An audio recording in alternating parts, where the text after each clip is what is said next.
అండి ఈరోజు ఒక షార్ట్ నోటీస్లో మూర్తి యాదవ్ గారు మా జనసేన కార్పొరేటరు విశాఖపట్నంలో ఎన్నో అవినీతి అక్రమాల మీద నిర్భయంగా పోరాడుతున్నటువంటి మూర్తి యాదవ్ గారు ప్రెస్ మీట్ ఏర్పాటు చేసి నన్ను రమ్మడం జరిగింది.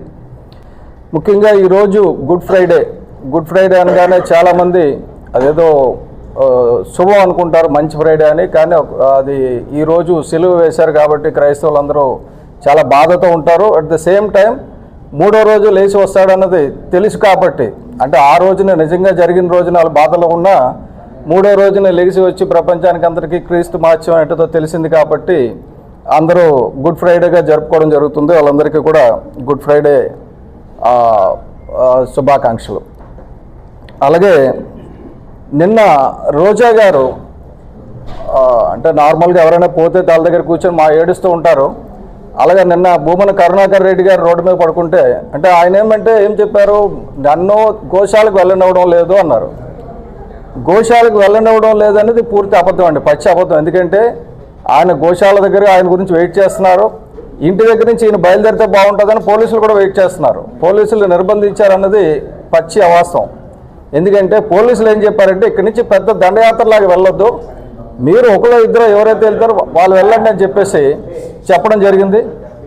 కాబట్టి ఆ పోలీసులు ఆపారన్నది వాస్తవం కాదండి. ఆయన చుట్టూ ఎక్కడ పోలీసులు లేరు, చుట్టూ కూర్చున్నది కార్యకర్తలు కూర్చున్నారు, ఎక్కడ పోలీసులు కనపడలా. నెక్స్ట్ ఆయన చెప్పింది ఏంటంటే, ఆవిడ చెప్పింది ఏంటంటే 6-7 పాయింట్లు చెప్పారు. భూమన కరుణాకర్ రెడ్డి గారు చెప్పింది 191 ఆవులు చనిపోయినాయి గోశాలలో, ఎవరు పట్టించుకోవడం లేదని. అంటే యావరేజ్గా ఒక 15 ఆవులు నెలకి చనిపోతున్నాయి, ఎవరు పట్టించుకోవడం లేదని. గతంలో చూస్తే ఇప్పటి వరకు అక్కడ గోశాల పెట్టిన దగ్గర నుంచి ఈ రోజు వరకు చూస్తే ఆన్ అండ్ యావరేజ్ 15 ఆవులు చనిపోతున్నాయండి. అది నా దగ్గర డేటా కూడా ఉంది. కాబట్టి ఆ డేటా ప్రకారంగా చూస్తే 2025 జనవరిలో 18 ఆవులు చనిపోయినాయి, ఫిబ్రవరిలో 13 ఆవులు చనిపోయినాయి, మార్చిలో 12 ఆవులు చనిపోయినాయి. ఈ మృతుల సంఖ్య తగ్గుతూ వస్తున్న సమయంలో వీళ్ళు వచ్చి అడావుడు ఏం చేస్తున్నారో నాకు అర్థం కావడంలా. అంటే ఇదివరకు హారతి డ్రామా వేశాడు కరుణాకర్ రెడ్డి గారు, నేను వచ్చి హారతి ఆపేస్తాను, నేను తప్పులు చేయలేదని చెప్పేసి. ఇప్పుడు హారతి డ్రామా పనిచేయలేదు, ఈ ఆవుల డ్రామా తీసుకొచ్చారు, గోవుల డ్రామా తీసుకొచ్చారు. తప్పండి అది. అలాగే రోజా గారికి నార్మల్గా జాతుల్లో 3 జాతులు అంటారు, ఒకటి మేల్, ఫీమేల్, ట్రాన్స్జెండర్ అని. ఈవిడ 4వ రకానికి చెందిందని నేను అనుకుంటున్నాను. ఎందుకంటే ఈ ముగ్గురు కూడా యాక్సెప్ట్ చేయరావండి. ఆడవాళ్ళంటే కూడా ఆడవాళ్ళు కూడా యాక్సెప్ట్ చేసే పరిస్థితుల్లో లేరు. ఆవిడ చేసిన కామెంట్స్ని బట్టి ఆవిడ అడిగిన దానికి సమాధానం చెప్పక్కర్లేదు. కానీ గతంలో సినిమా టికెట్లు బ్లాక్లో అమ్ముకుని సంపాదించినట్టుగా, ఆ తర్వాత దేవస్థానం టికెట్లు విపరీతంగా బ్లాక్లో అమ్ముకొని డబ్బులు సంపాదించింది అన్న దానికి తిరుపతిలో అంతా కూడా చాలా ప్రచారం జరగడమే కాదు, ప్రముఖ పేపర్లో కూడా వచ్చింది. వీళ్ళు ఎవరు ఏ పేపర్ మీద ఈవిడ డిఫమేషన్ కేసు వేసినట్టు లేదు, మోరల్లెస్ అది యాక్సెప్ట్ చేసినట్టు ఆవిడ. సో బ్లాక్లో టికెట్లు అమ్ముకొని, టీటీడీ దర్శనాల టికెట్లు అమ్ముకొని, ఆ తర్వాత ఇంకొక ఆర్గనైజేషన్, ప్యారలల్ ఆర్గనైజేషన్ పెట్టి 300 రూపాయల టికెట్లు 3300కి అమ్ముకొని చాలా కోట్లు సంపాదించడం అలవాటు అయిపోయిన తర్వాత సడన్గా సంపాదన అంతా పోయిన తర్వాత వీళ్ళకి దిక్కు తోచక ఇటువంటి దందాలకి తెర తీశారు. ఆవిడ అడిగిన ప్రధాన ప్రశ్నలు చెప్తున్నానండి. లడ్డూలో కొవ్వు ఉందని చెప్పారు, ఇప్పుడు సుప్రీంకోర్టు ముట్టుకాయలు వేసిందని. అది కాదండి, ఆల్రెడీ కేసు అది ఆ ఏఆర్ డైరీకి శిక్ష పడడం కూడా జరుగుతుంది. వాళ్ళందరినీ అరెస్ట్ చేశారు, విచారణలో ఉంది, దాని గురించి మనం మాట్లాడకూడదు ఇప్పుడు.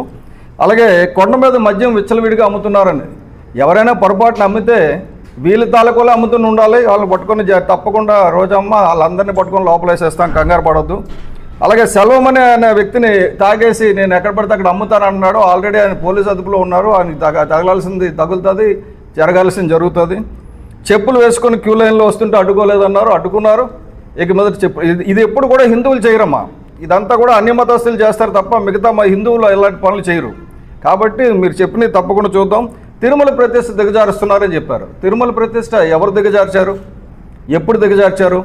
ఈ కరుణాకర్ రెడ్డి వల్ల తిరుమల ప్రతిష్ఠ దిగజారింది. కరుణాకర్ రెడ్డి విషయంకి వస్తే ఆయన ఒక హేతువాదని, అదే దేవస్థానంలో చదువుకొని ఆ దేవుడి తాలూకా ఏమంటారు సుప్రభాతాన్ని ఎగతాళి చేస్తూ వ్యంగ్యంగా వేరే సుప్రభాతం ఆయన పాడుతుండేవాడని, అక్కడ దేవాలయాల్లో సిగరెట్లు కాల్చేవాడని, ఆయనతో చదువుకున్న విద్యార్థి దండి వెంకటకృష్ణ గారు అని చెప్పేసి ఆయనతో పాటు చదువుకున్న విద్యార్థి కంప్లైంట్ చేశాడు అప్పట్లో. ఎప్పుడు అది 1981లో చేస్తే అప్పుడు టీటీడీ ఈఓ గారు పీవీఆర్కే ప్రసాద్ గారు ఆయన్ని రెడ్ హ్యాండెడ్గా పట్టుకొని పనిష్ చేశారు, తిట్టారు. అంటే యాక్చువల్గా ఆ రోజు ఆయన సస్పెండ్ చేసి పూర్తిగా పైకి తగిలేవలసింది. అందరి సమక్షంలో, ఇదేం తెలియని విషయం కాదు, అందరికీ తెలిసిన విషయం.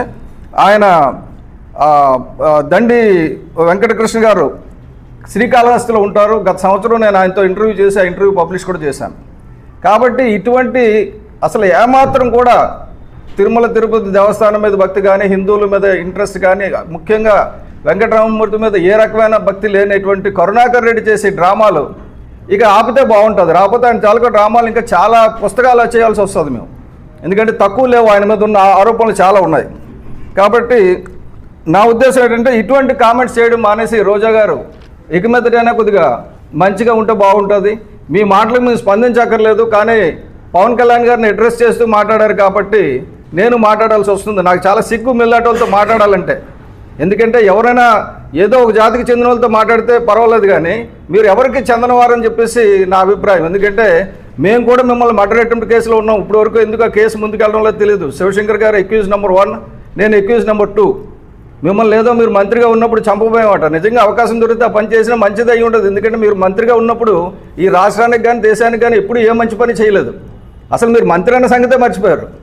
మర్చిపోయి ఈ టికెట్లు బ్లాక్లో తీసుకోవడం, మంచి మంచి చీరలు కట్టుకొని తిరగడం, ఇది తప్ప మీకు ఎప్పుడు కూడా టూరిజంలో వచ్చిన తర్వాత విశాఖపట్నంలో టూరిజం పూర్తిగా అంతం చేశారు.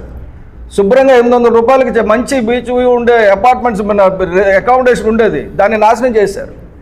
నాశనం చేసి టూరిజం మినిస్టర్ కింద మీరు ఏదైనా చేసిన చిన్న పని ఉంటే చెప్పండి, ఒక్క పని కూడా లేదు. కాబట్టి ఆవిడ తప్పు చేసింది, దాన్ని వ్యతిరేకించాలి, మీరు వస్తే బాగుంటుందని చెప్పి మూర్తి యాదవ్ గారు చెప్పారు. నేను వచ్చాను. ఇంకా మూర్తి యాదవ్ గారు మిగతాది కంటిన్యూ చేస్తారు. రండి సార్.